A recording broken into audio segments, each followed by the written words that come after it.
La la la la, la la la la, la la la la, la la la la, la la la la, la la la la, la la la la, la la la la，走过伤心，走过泪水。让每一颗心再次飞起来，用你的心伸出你手，让每一个灵魂再次活过来，让爱走动，让你的爱化成希望的种子，随风摇起，变成美丽的梦。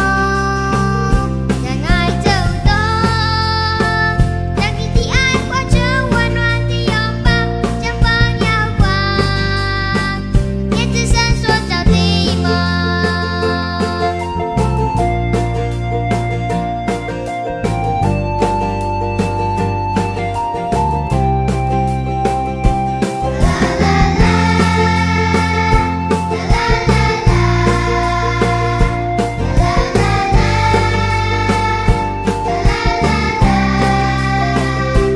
走过伤心，走过泪水，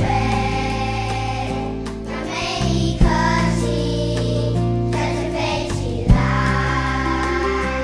用你的心伸出你手，让每个灵魂再次活过来，让爱走动，让你的爱化成希望的种子，随风摇起，变成美丽的梦。让爱走动，让你的爱化成温暖的拥抱，像放阳光，变成闪烁着的梦。啦啦啦啦，啦啦啦啦，啦啦啦啦，啦啦啦。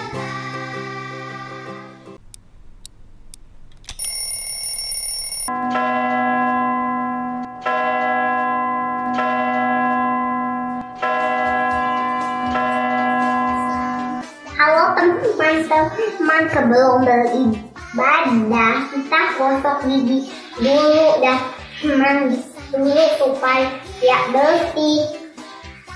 Jangan lupa ya, batu yang bersih dan kaki. Teman-teman, sebelum ibadah, kita persiapkan hati dengan berdoa. Teman-teman, waktu ibadah jangan mainkan HP atau mainan yang lainnya. Teman-teman, waktu ibadah, jangan menonton yang lainnya dan juga jangan mengobrol. Beribadahlah di tempat yang tenang.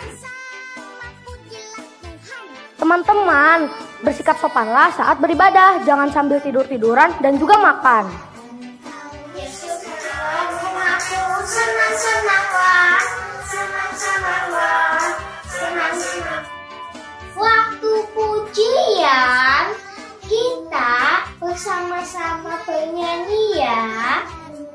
Membeli obat itu, Duduk tenang, dengarkan firman Tuhan. Teman-teman, ikuti ibadah dari awal sampai selesai ya. Bersaja terima firman, dan itulah engkau minggu depan, suka datang pula.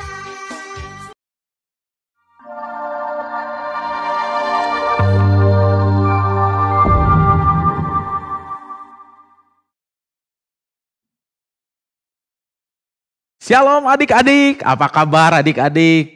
Lause percaya sekali bahwa kasih Tuhan senantiasa ada di dalam keluarga adik-adik, di dalam hidup adik-adik dan menyertai terus kehidupan adik-adik ya. Adik-adik, hari ini sebelum kita mau mulai dengarkan firman Tuhan, kita mau puji Tuhan. Lause mau ajak kita naikkan sebuah pujian ya, yaitu judulnya apa? Segala pujian dan syukur ya adik-adik ya. Lagu ini kita mengucapkan syukur kepada Tuhan untuk Tuhan yang menyelamatkan, yang memulihkan, menyembuhkan, bahkan memberkati kita ya. Adik-adik kita nyanyikan lagu ini.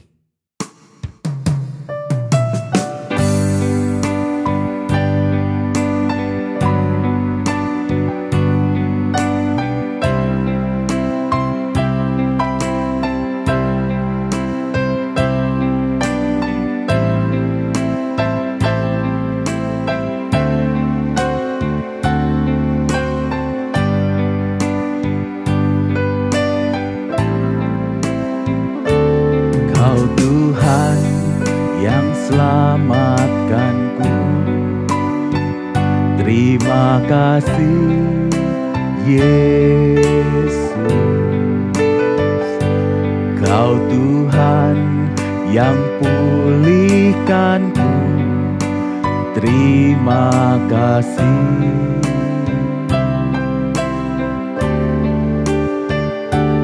Kau Tuhan yang sembuhkanku, terima kasih Yesus. Kau Tuhan memberkatiku, terima kasih. Segala pujian dan syukur, segala pujian dan syukur hanya bagimu Yesus. Dengan apakan ku balas kasih-Mu? Segala hormat kemuliaan hanya layak bagimu. Ku sembah Yesus seumur hidupku. Segala pujian dan syukur adik-adik kita nyanyikan lagu ini. Segala pujian dan syukur hanya bagimu Yesus. Dengan apakah ku balas kasih-Mu?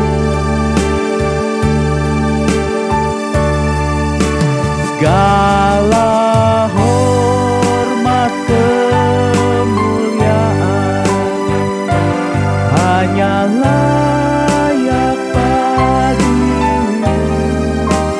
Ku sembah Yesus seumur hidupku.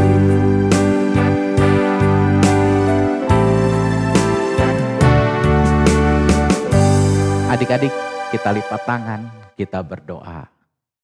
Tuhan Yesus, terima kasih kalau pada pagi hari ini kami boleh bernyanyi, kami boleh menaikkan syukur kami kepada Tuhan. Tuhan, sebentar kami akan mendengarkan firman Tuhan, kami akan banyak memuji Tuhan. Tuhan, biarlah sukacita yang penuh di hati kami, tanah yang subur di hati kami, dan siap menerima kebenaran firman Tuhan. Boleh Tuhan berikan di dalam kehidupan setiap kami, anak-anak-Mu di tempat ini. Sehingga hidup kami Tuhan menjadi lebih baik lagi bersama dengan Kristus. Terima kasih Tuhan, kami siap untuk beribadah hari ini dan kami serahkan semuanya ke dalam tangan Tuhan. Terima kasih Tuhan, di dalam nama Tuhan Yesus kami berdoa. Amin. Adik-adik kita lanjutkan ke pujian kita yang kedua ya adik-adik ya. Adik-adik, kalau firman Tuhan itu ada di hati kita ya adik-adik, ada satu sukacita yang penuh adik-adik ya di dalam kehidupan kita ya. Kita akan nyanyi ya adik-adik, judulnya apa? Firman Tuhan ada di hatiku ya. Adik-adik boleh bangkit berdiri, kita pakai gerakan ya.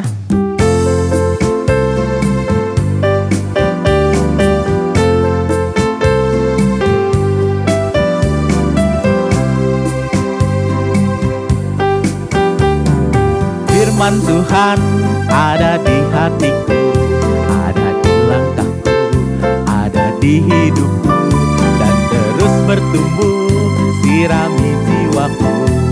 Berbuah, berbuah, berbuah, berbuah, berbuah, berbuah, berbuah, berbuah. Oh, kita adik-adik, kita nyanyi dengan tempo yang lebih cepat ya. Siap adik-adik ya? Siap ya? Semangat adik-adik ya. Kita puji nama Tuhan dengan sungguh-sungguh ya. Siap adik-adik ya?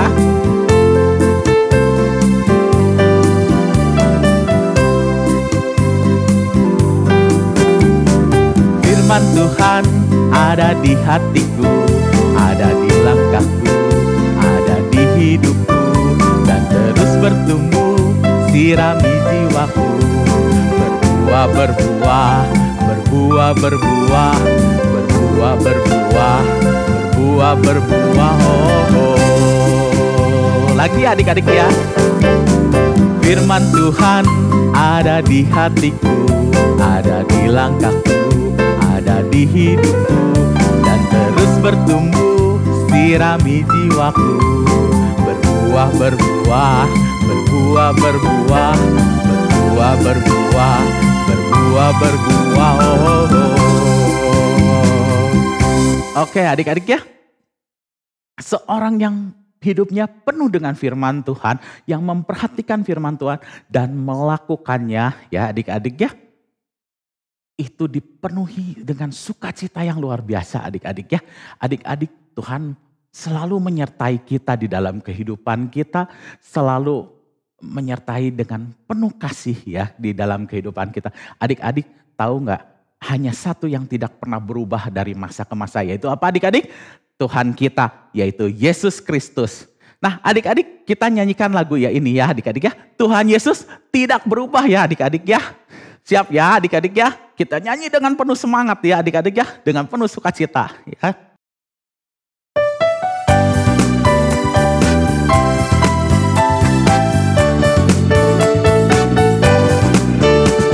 Yesus tidak berubah, tidak berubah, tidak berubah.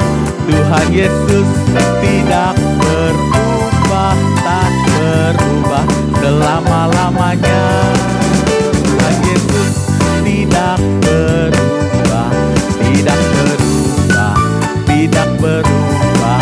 Tuhan Yesus tidak berubah, tak berubah selama-lamanya. Haleluya, haleluya, haleluya.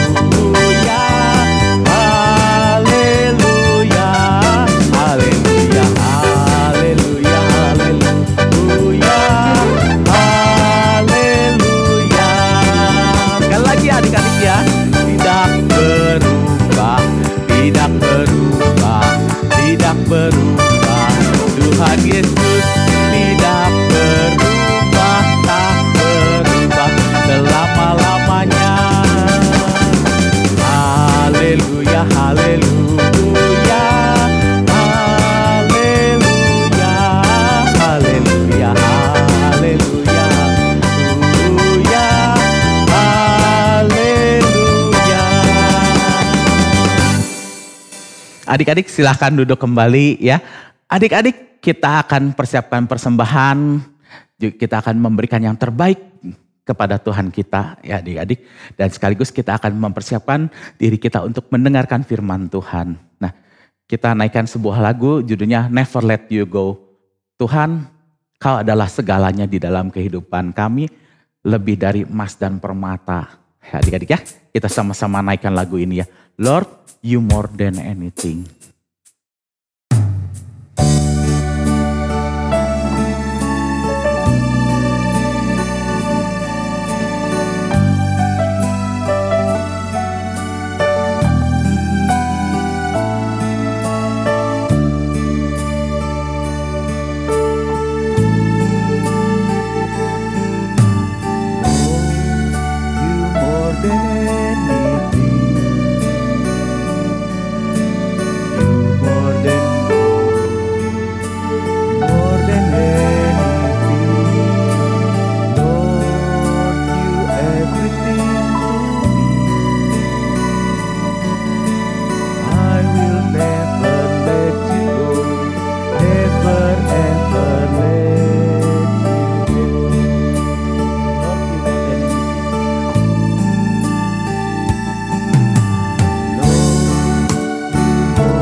wider than the ocean.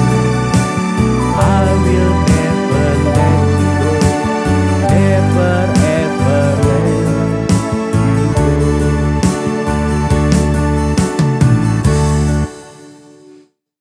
Adik-adik, kita berdoa. Teman-teman, mari kita berdoa. Tuhan Yesus, terima kasih atas berkat yang telah Kau berikan. Terima kasih juga atas kesehatan hari ini. Tuhan Yesus, kami telah memberikan persembahan untuk-Mu dan untuk memuliakan nama-Mu. Terima kasih juga atas orang tua yang telah Kau berikan. Tolong sehatkan kedua orang tua kami dan juga lancarkan kerjaan mereka. Terima kasih ya Tuhan Yesus, dalam nama Tuhan Yesus. Amin. Amin. Halo adik-adik, selamat hari Minggu. Ketemu lagi sama Losu Cincun di ibadah sekolah minggu online KIM Tong. Nah, hari ini adik-adik ya, sebelum kita masuk ke dalam ceritanya, mari kita sama-sama bersatu hati, kita berdoa bersama-sama. Mari kita berdoa adik-adik. Tuhan Allah Bapa kami yang bertahta di dalam kerajaan sorga, terima kasih untuk satu kesempatan ini di mana kami boleh beribadah bersama-sama. Tuhan, sebentar firman-Mu akan diceritakan, kiranya biarlah Tuhan yang turut serta, biarlah firman yang disampaikan itu boleh berbicara dan memberkati setiap anak-anak-Mu yang mendengarnya. Terima kasih ya Tuhan, di dalam nama Tuhan Yesus Kristus kami telah berdoa dan mengucap syukur. Amin. Nah adik-adik, hari ini Lausu mau menceritakan kelanjutan cerita dari minggu lalu nih adik-adik. Dari cerita yang diambil dari kitab Kisah Para Rasul adik-adik. Pastikan adik-adik dengerin dengan baik ya ceritanya. Karena cerita ini masih akan berlanjut nih, masih akan berhubungan dengan cerita-cerita yang ada di minggu-minggu depan nanti. Nah, cerita hari ini masih berkenaan dengan Paulus adik-adik ya.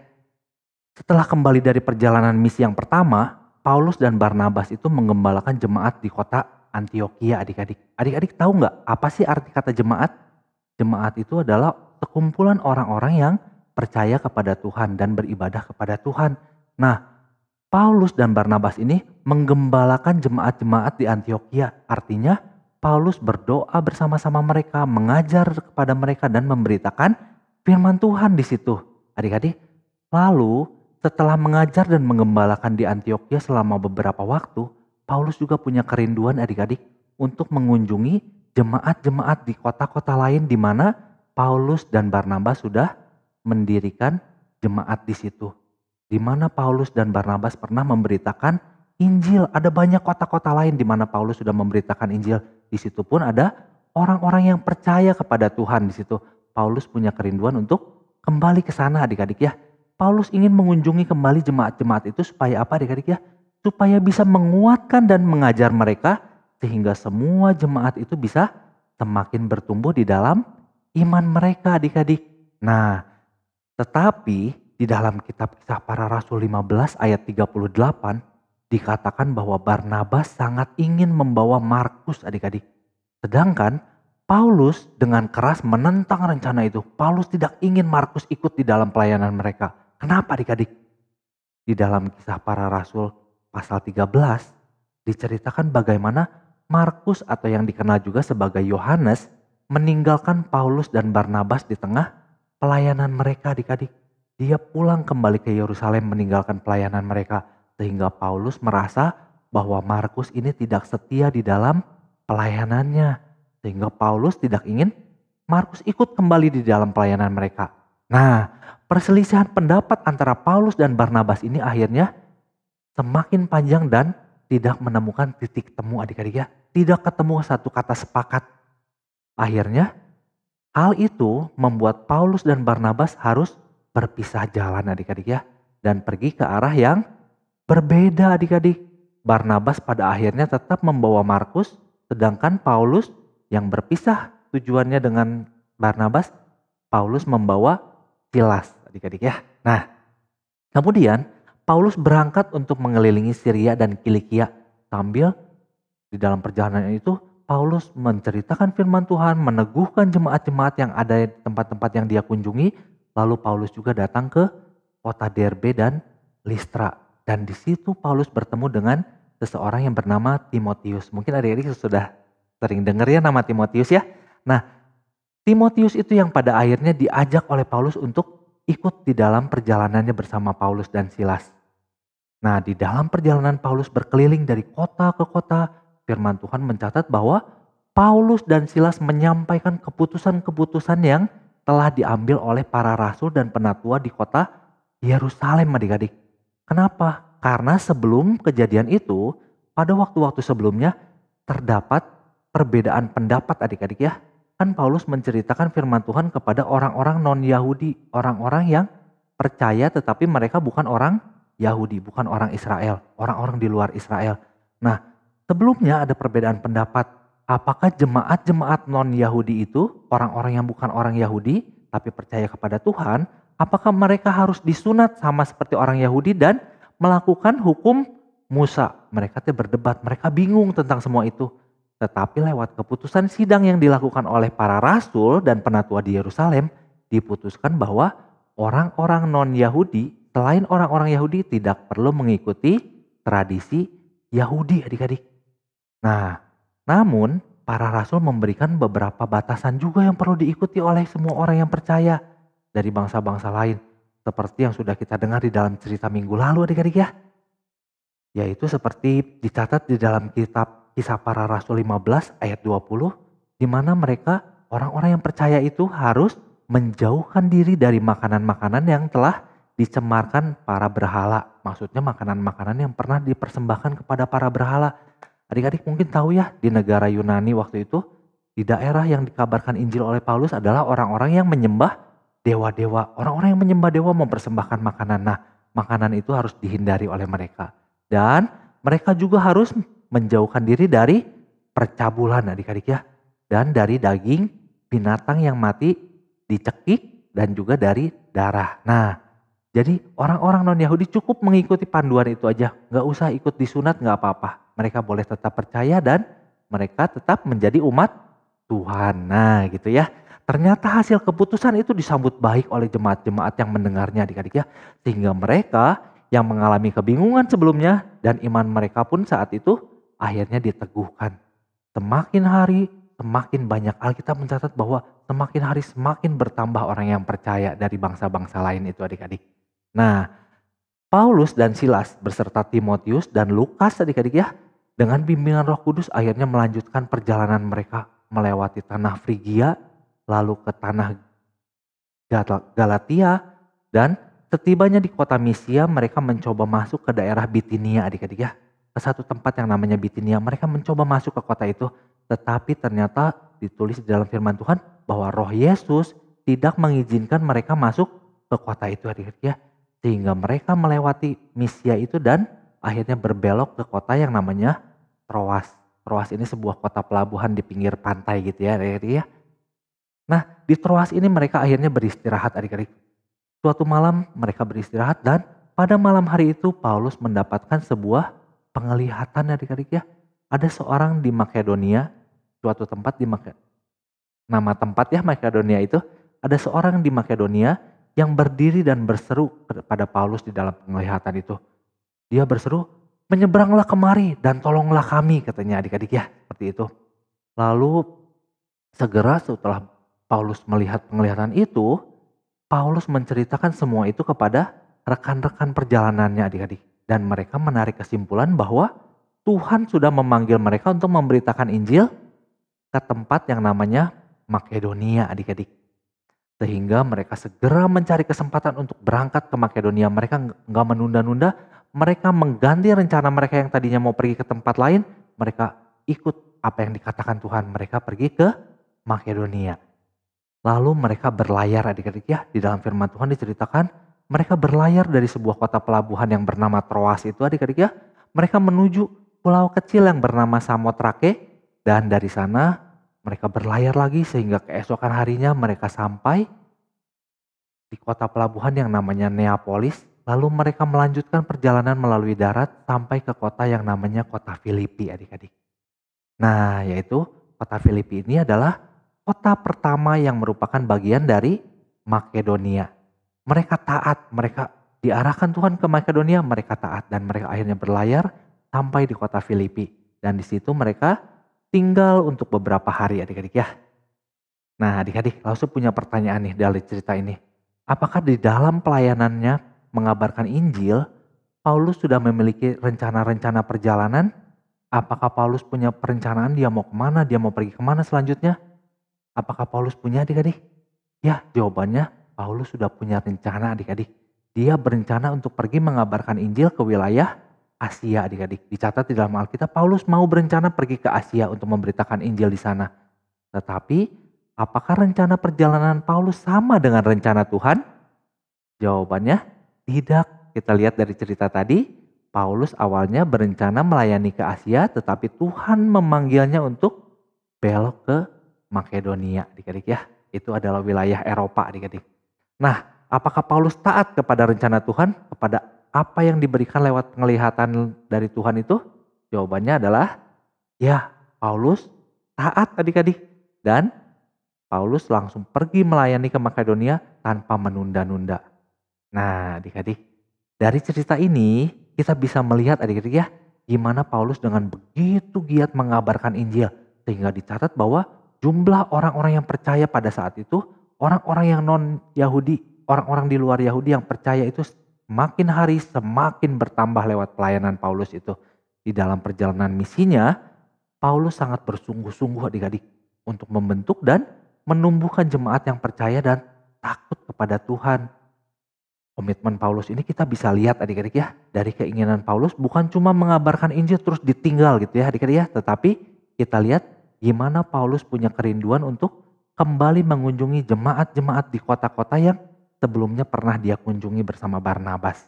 Nah adik-adik, Paulus ingin senantiasa menguatkan dan mendorong mereka supaya mereka terus bertumbuh di dalam iman mereka. Lalu di dalam prosesnya, Paulus tentu sudah punya berbagai rencana tersendiri mengenai apa yang harus dilakukan di dalam misinya itu.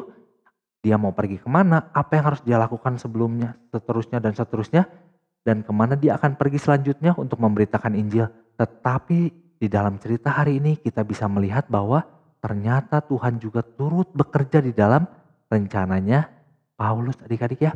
Tuhan menunjukkan apa yang menjadi rencana Tuhan kepada Paulus melalui sebuah penglihatan. Dan apa respon Paulus ketika mengetahui rencananya tidak sesuai dengan rencana Tuhan?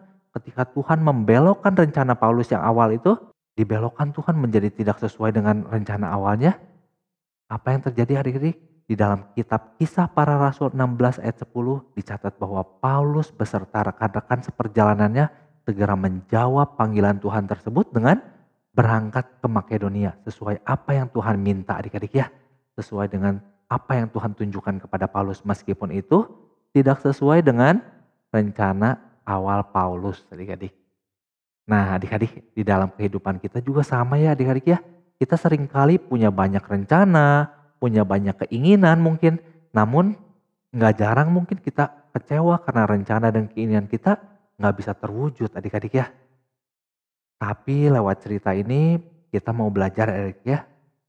Seperti Paulus untuk senantiasa berserah dan percaya kepada rencana Tuhan. Karena sebagai orang-orang percaya, kita yakin bahwa rencana Tuhan tidak pernah salah adik-adik ya. Nah mungkin Tuhan tidak mengatakan rencananya kepada kita melalui penglihatan seperti apa yang terjadi kepada Paulus. Tetapi Tuhan bisa berbicara kepada kita dengan banyak cara adik-adik. Misalnya ketika kita membaca firman Tuhan, atau mungkin juga waktu kita berbicara melalui perantaraan orang tua, guru, atau dengan teman, atau dengan cara-cara lain yang mungkin kita tidak terpikir. Banyak cara yang mungkin Tuhan lakukan untuk memberitahukan rencananya kepada kita ya adik-adik ya. Tapi sebagai orang percaya, kita selalu percaya bahwa di dalam kehidupan kita tidak ada sesuatu yang kebetulan. Tidak ada satupun kejadian yang kebetulan. Apapun yang terjadi, semua yang terjadi di dalam hidup kita semuanya pasti sesuai dengan rencana Tuhan ya adik-adik ya. Nah seperti yang dikatakan di dalam kitab Roma 8 ayat 28 firman Tuhan berkata, Allah turut bekerja di dalam segala sesuatu untuk mendatangkan kebaikan bagi mereka yang mengasihi Dia. Nah jadi kalau kita percaya bahwa Tuhan turut bekerja di dalam segala sesuatu, apa yang bisa kita lakukan adik-adik? Kita harus senantiasa berdoa dan meminta pertolongan Tuhan dan berserah ya adik-adik ya. Agar segala yang kita lakukan dan usahakan sesuai dengan apa yang Tuhan rencanakan. Nah gitu adik-adik. Yuk kita mau tutup cerita kita hari ini dengan membaca ayat hafalan kita. Ayat hafalan kita diambil dari kitab Roma 8 ayat 28. Kita buka ya Alkitab kita adik-adik ya. Lalu kita baca Roma 8 ayat 28. Kalau udah ketemu kita baca bareng-bareng ya adik-adik. Kita baca 1, 2, 3 Roma 8 ayat 28. Kita tahu sekarang bahwa Allah turut bekerja di dalam segala sesuatu untuk mendatangkan kebaikan bagi mereka yang mengasihi Dia. Yaitu bagi mereka yang terpanggil sesuai dengan rencana Allah. Kita ulang ya. Roma 8 ayat 28. Kita tahu sekarang bahwa Allah turut bekerja di dalam segala sesuatu untuk mendatangkan kebaikan bagi mereka yang mengasihi Dia. Yaitu bagi mereka yang terpanggil sesuai dengan rencana Allah. Nah, cerita kita sampai di sini adik-adik. Sampai jumpa minggu depan di dalam ibadah sekolah minggu Kak Imtong.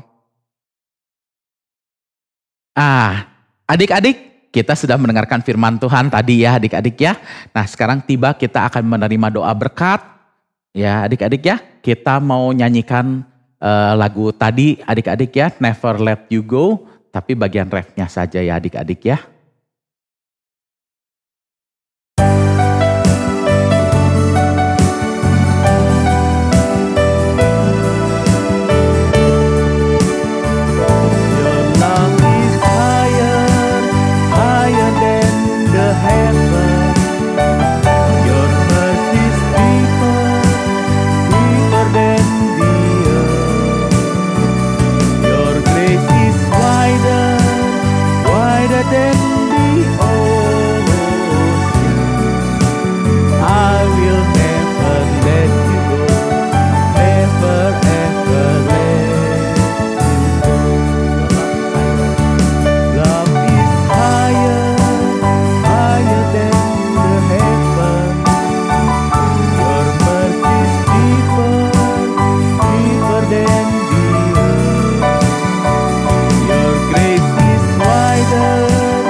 Adik-adik semua, mari kita menerima doa berkat dari Tuhan. Kiranya kasih karunia Tuhan senantiasa menyertai adik-adik semua. Kiranya kasih Yesus Kristus yang sempurna akan menopang dan memberikan suatu penyertaan. Kiranya kasih Roh Kudus akan senantiasa bersekutu sejak saat ini sampai Kristus Yesus datang kali kedua. Amin. Adik-adik, kita akan mengakhiri ibadah kita hari ini. Kita akan nyanyikan Tuhan Yesus Tidak Berubah ya. Adik-adik, kita bangkit berdiri ya, kita nyanyikan lagu ini ya. Penuh semangat dan sukacita adik-adik ya.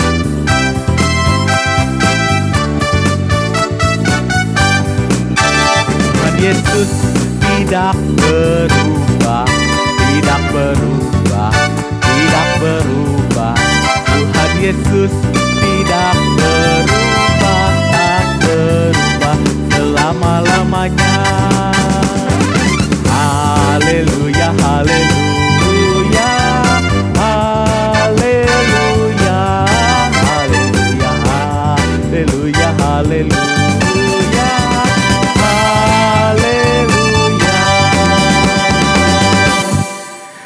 Adik-adik, sampai jumpa lagi adik-adik. Sampai jumpa di ibadah selanjutnya. Tuhan Yesus memberkati.